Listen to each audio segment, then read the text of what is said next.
नमस्कार दोस्तों, एक बार फिर स्वागत है आपका आपके अपने चैनल लाइव उमंग में। तो आज हम इस वीडियो के माध्यम से बात करने वाले हैं अभी हाल ही में पीजीसीआईएल ने एक नई भर्ती का नोटिफिकेशन जारी किया है। तो इस वीडियो के माध्यम से हम डिस्कस करेंगे कि पीजीसीआईएल अप्रेंटिस का सिलेक्शन प्रोसेस क्या रहेगा, पीजीसीआईएल अप्रेंटिस का एग्जाम पैटर्न क्या रहेगा, पीजीसीआईएल अप्रेंटिस का सिलेबस क्या रहेगा, पीजीसीआईएल अप्रेंटिस की सैलरी क्या रहेगी और भी बहुत सारी बातें जो कि आपको PGCIL apprentice online application form 2022 के बारे में जानना जरूरी है। वो सारी बातें हम इस वीडियो के माध्यम से डिस्कस करने वाले हैं। अगर आपके मन में कोई डाउट रह जाता है, फिर आपको कोई चीज समझ में नहीं आती है, तो आपको इसी वीडियो के डिस्क्रिप्शन में एक लिंक मिल जाएगा, आप उस पर क्लिक करके सारी जानकारी देख सकते हो। इसके अलावा आप नीचे दिए गए कमेंट बॉक्स में भी कमेंट करके अपने डाउट है वो क्लियर कर सकते हो। तो चलिए शुरू करते हैं आज की जानकारी को। आज की जानकारी वो किस चीज के बारे में है, पीजीसीआईएल अप्रेंटिस भर्ती 2022 का नोटिफिकेशन है वो अभी हाल ही में जारी किया गया है। Power grid corporation of India limited यानी पीजीसीआईएल ने अपनी आधिकारिक वेबसाइट के ऊपर अधिसूचना के मुताबिक अभी हाल ही में अप्रेंटिस की भर्ती का नोटिफिकेशन जारी किया है।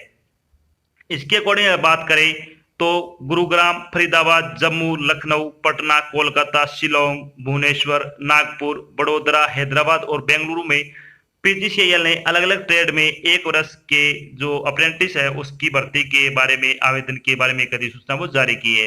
इस अधिसूचना के अनुसार पीजीसीआईएल ने स्नातक यानी ग्रेजुएशन, डिप्लोमा और आईटीआई अप्रेंटिस की 1166 पदों पर भर्ती की जाएगी।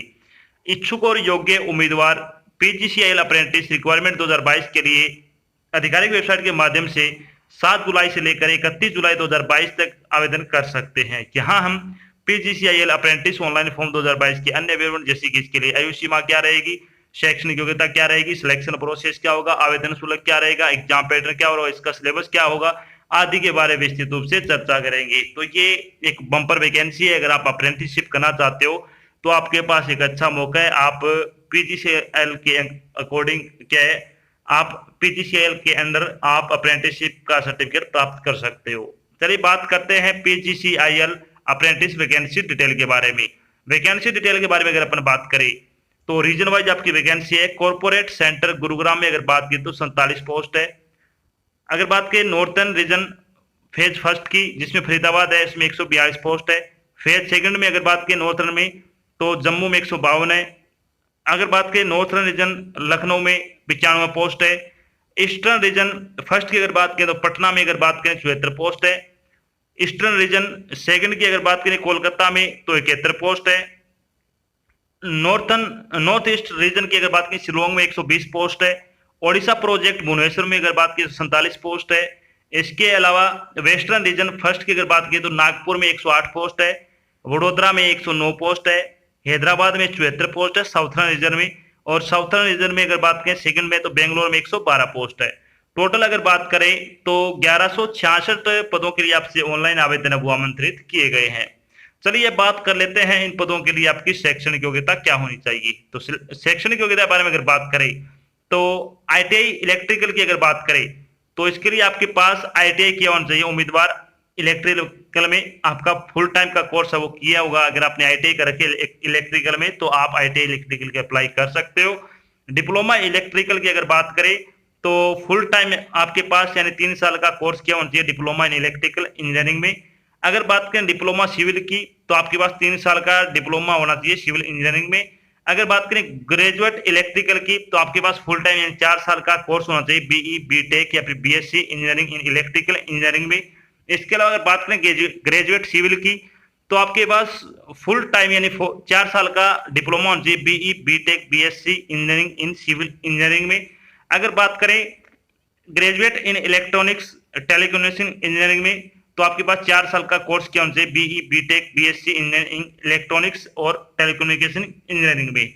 अगर बात करें ग्रेजुएट कंप्यूटर साइंस की तो आपके पास 4 साल का कोर्स किया होना चाहिए BE, BTech, BSc engineering in computer science, electric engineering and information technology. यानी अगर आपने बीई, बीटेक या फिर बीएससी कर रखी है कंप्यूटर साइंस से और इंफॉर्मेशन टेक्नोलॉजी तो आपके ग्रेजुएट कंप्यूटर साइंस के लिए अप्लाई कर सकते हो। अब बात करते हैं एचआर एग्जीक्यूटिव जो कि payroll and employee data management की।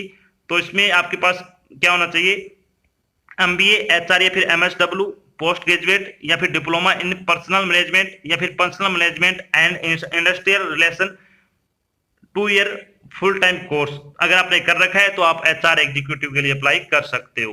तो ये तो होगी आपकी योग्यता। अब बात करते हैं एज लिमिट के बारे में। एज लिमिट के बारे में अगर बात करें तो मिनिमम एज आपकी कम से कम है वो 18 होनी चाहिए। मैक्सिमम एज इन्होंने बताई नहीं है, मैक्सिमम एज लगभग 24 से 25 वर्ष होती है वैसे तो। अगर इसके बारे में कोई जानकारी मिलती है तो आपको वीडियो के डिस्क्रिप्शन में एक लिंक दिया हुआ है, वो अपडेट कर दिया जाएगा, उसमें आप जाकर सारी जानकारी देख सकते हो। इसके अलावा आपको जो सरकारी नियमों के अनुसार जो सरकारी नौकरी में आयु सीमा में छूट दी जाती है वो छूट आपको यहाँ पे भी प्रदान की जाएगी। बात करते हैं इंपॉर्टेंट डेट के बारे में। इंपॉर्टेंट डेट के बारे में अगर अपन बात करें तो PGCIL apprentice online application form भरने की स्टार्टिंग डेट के बारे में अगर बात करें तो 7 जुलाई से आपके फॉर्म भरने शुरू हो रहे हैं। अगर बात करें लास्ट डेट के बारे में, यानी PGCIL apprentice online application form भरने की लास्ट डेट है वो 31 जुलाई 2022 रखेगी। आप 31 जुलाई 2022 से पहले पहले आप अपना फॉर्म भर के जमा करवाते हुए।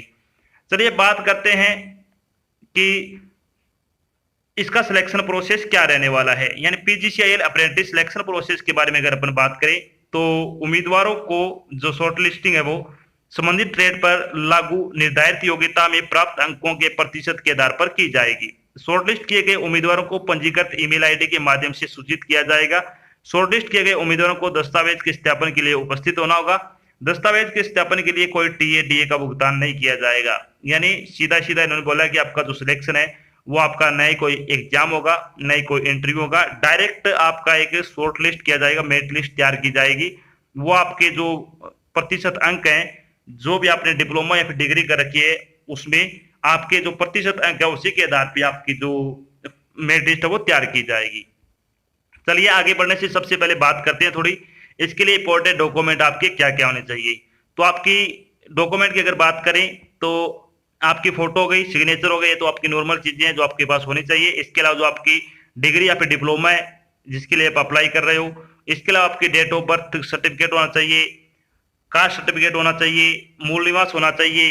इन सारी चीजों के अलावा जो 2 इंपॉर्टेंट चीजें हैं उसके बारे में अगर डिस्कस करें तो एक तो आपका खुद का फोन नंबर आपको लगाना है जो आप फॉर्म अप्लाई करोगे उसमें, और एक आपकी ईमेल आईडी जो आप अपने मल्टीमीडिया फोन में लॉगिन रखते हो वो ईमेल आईडी इसमें डाल देना, क्योंकि वो क्या है उस फोन में आपके पास अगर कोई मैसेज आता है तो आप वो चेक करते रहते हो, तो उसको आप क्या है अपडेट टाइम टू टाइम आप उसको चेक कर पाओगे। ये इसलिए बता रहा हूँ क्योंकि जब आप फॉर्म अप्लाई करते हो, कई बार क्या होता है जब हम फॉर्म अप्लाई करने जाते हैं तो जिस व्यक्ति से हम फॉर्म अप्लाई करवाते हैं तो वो व्यक्ति अपनी ईमेल आईडी और जो फोन नंबर है वो इसमें डाल देता है।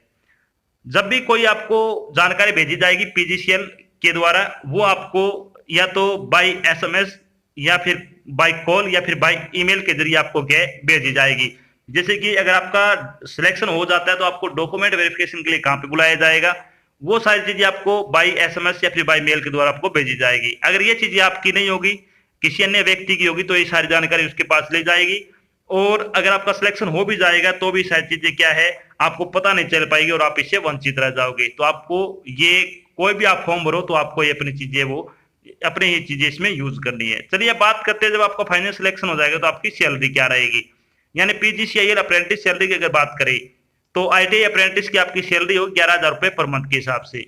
अगर बात करें पीजीसीआईएल डिप्लोमा अप्रेंटिस की सैलरी के बारे में तो 12,000 रुपए पर मंथ के हिसाब से आपको सैलरी दी जाएगी।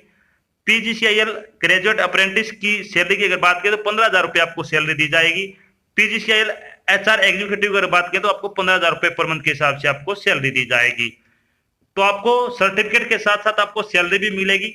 आप अपने खर्चे को खुद वहन कर सकते हो और आपको क्या है एक सर्टिफिकेट प्राप्त हो जाएगा। अगर आप कोई भी प्राइवेट सेक्टर में अगर जॉब करना चाहते हो जो आपसे डिप्लोमा डिग्री करके उससे संबंधित, तो आपको वहां पे क्या एक अच्छा वेतन है वो आपको दिया जाएगा। तो बहुत अच्छा आपके पास अपॉर्चुनिटी है। अगर आपने आईटीआई वगैरह कर रखी है तो आप ये फॉर्म हाउस जरूर अप्लाई करें। तो ये तो थी आज की एक छोटी जानकारी जिसके माध्यम से हमने डिस्कस किया कि अभी हाल ही में पीजीसीआईएल ने अप्रेंटिस की भर्ती का नोटिफिकेशन जारी किया है। ये पीजीसीआईएल की लेटेस्ट वैकेंसी, अगर आप योग्यता रखते हो तो आप जरूर अप्लाई करें। साथ में हमने डिस्कस किया कि पीजीसीआईएल अप्रेंटिस का सिलेक्शन प्रोसेस क्या रहेगा, पीजीसीआईएल अप्रेंटिस का एग्जाम पैटर्न क्या रहेगा, पीजीसीआईएल अप्रेंटिस का सिलेबस क्या होगा, पीजीसीआईएल अप्रेंटिस की सैलरी क्या रहेगी, और भी बहुत सारी बातें जो कि आपके मन में पीजीसीआईएल अप्रेंटिस भर्ती 2022 के बारे में जितने भी डाउट बने थे वो सारे डाउट हमने यहाँ पे क्लियर कर दिए। आशा करते हैं हमने आपको जो जानकारी प्रोवाइड कराई वो आपको अच्छी लगे, समझ में आई है। अगर जानकारी अच्छी लगे तो इस वीडियो को लाइक और शेयर जरूर करें। अगर आप चैनल पे नए तो चैनल को सब्सक्राइब कर लेना और साथ में आपको एक बेल आइकन रहेगा उसको आपको प्रेस कर लेना ताकि जब भी कोई नई जानकारी डाल जाए आपके पास उसका नोटिफिकेशन आ जाए और आप जल्द से जल्द की जानकारी ज्वाइन कर सको। तो आज की जानकारी बस इतना ही, मिलता है कि नई जानकारी साथ, तब तक के लिए जय हिंद, जय भारत, धन्यवाद।